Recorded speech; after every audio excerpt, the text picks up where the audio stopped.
ছোট্ট বাঁদর লাফায় ডালে, পাতার ওপর খেলায় হাসে। পেঁপে খায় আর নাচে মজা, পিঁপড়ের চোখে খুশি ভাসে। ছোট্ট হরিণ ঘাসে দৌড়ায়, পাখি উড়ে আকাশে গান গায়। মুরগি ডাক দেয় সকালের আলয়, সবাই মিলে খেলে জঙ্গলের আলয়। নদীর ধারে মাছ লাফায়, ফড়িং ফুলে মধু খায়। কুমির চুপচাপ পাশে থাকে, ছোট্ট বন্ধুরা আশ্চর্য হয়ে তাকায়।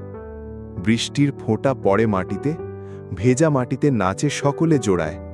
ছোট্ট বাদর ডালে ঝুলে খেলে, হরিণ খরগোশ পাখি সাথে মেলে। রঙিন জঙ্গল হাসি আর গান, প্রতিটি প্রাণী খুশিতে আনন্দিত মান। সন্ধে নামলে চাঁদ হাসে আকাশে, ছোট্ট বন্ধুরা ঘুমায় স্বপ্নের জগতে। সকালে রোদের আলোয় জেগে সবাই মিলে নতুন খেলা শুরু করে। ছোট্ট বন্ধুরা হাসে সারাদিন, জঙ্গল ভরা আনন্দে শান্তি ছড়ায় সবার দিন।